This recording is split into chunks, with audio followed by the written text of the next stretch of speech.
Russia plans to build a new nuclear-powered icebreaker. Russia has unveiled designs for a new nuclear-powered icebreaker that would keep the Northern Sea route open all year round. Russia's proposed nuclear-powered icebreaker, known as Leader, will exceed 200 meters in length and will be approximately 50 meters wide.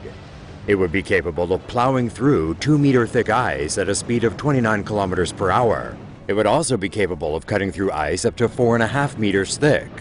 The new icebreaker would keep the Northern Sea route clear year-round. This would allow up to 300,000-ton tankers carrying liquefied natural gas to pass through the area during any season. Russia launched the world's biggest icebreaker, the Arktika, in June. The icebreaker is powered by 2 nuclear reactors and can break through 4-meter-deep ice. Here's a few more stories on Russian vehicles and infrastructure. Russia to unveil its new supertank, the T-14 Armata. Russia's 5th-generation main battle tank is so advanced its designers are telling Western media outlets that operating it is like playing a computer game. The T-14 Armata tank, which features an automated gun turret and a new type of reactive armor, was shown off by Russia during its May 9th victory parade in Moscow celebrating the 70th anniversary of the fall of Nazi Germany. The Armata will reportedly be faster than America's Abrams tank and will enter service next year. The new tank features a 125mm smoothbore cannon that fires missiles as well as shells, a remote-controlled machine gun, and an advanced armor package along 3/4 of its length. It could possibly hit speeds of over 80 kilometers per hour, have a target detection range of over 5 kilometers, and have a shooting range of at least 3.5 kilometers. For increased survivability, its 3 crew will be protected by a multi-layer armor capsule that is separate from the ammunition container. The T-14 was designed to replace Russia's T-72 and T-90 main battle tanks. Russia plans for more than 2,300 armadas to enter service with its military over the next 15 years. The official cost of the new tank has not been disclosed, but observers say it may cost as much as a fighter jet. The acquisition of 2,300 armadas is part of a $400 billion program to upgrade Russia's military that also includes hundreds of aircraft and missiles and dozens of new Navy ships. Russia to deploy anti-ship missiles in the Arctic Ocean.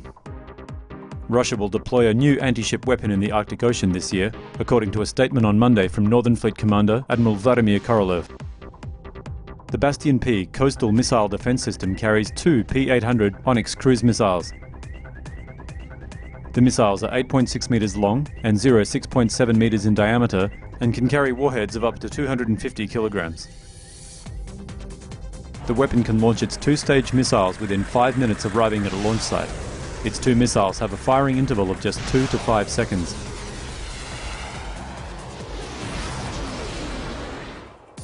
The missiles have a range of up to 300 kilometers and can fly at an altitude of 14,000 meters before diving to 5 meters at supersonic speed in the final stage of its flight. The Bastion P missiles will join the S-400 missile complexes and the Pantier S systems already deployed to the Northern Fleet's anti-air defense in the Arctic. Russia plans to build a permanent moon base by 2030. According to the Russian news agency TASS, the Kremlin plans to put a permanent base on the surface of the moon by 2030.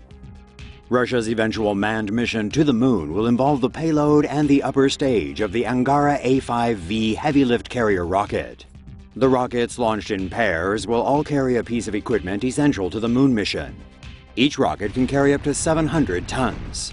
The first pair will carry a lunar lander and a lunar rocket stage to the moon. The second pair will carry another rocket stage along with an advanced crew transportation system. The third pair will carry another rocket stage along with a lunar base. Another component of the mission includes sending a lunar probe to the moon's surface. The probe will look for water deposits on the surface that can be used by a future human colony. Manned missions will begin orbiting the moon in 2028 and in 2030. Humans are expected to finally land on the moon and establish a permanent moon base there during that time. The first stage of the mission will cost around $185 million, with the 2 other stages costing even more. However, questions remain regarding how Russia will pay for the mission.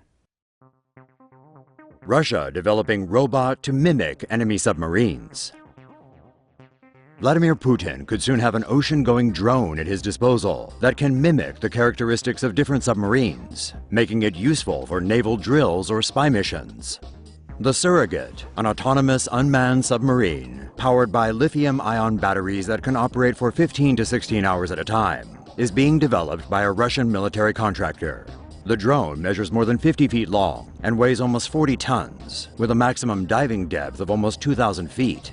It can employ towed sonar arrays to simulate another submarine's acoustic and electromagnetic fields, and can imitate both conventional and nuclear submarines. The Surrogate can also be used for underwater terrain mapping and reconnaissance. Military designers claim the drone is simple to operate, with low maintenance and upgrade costs.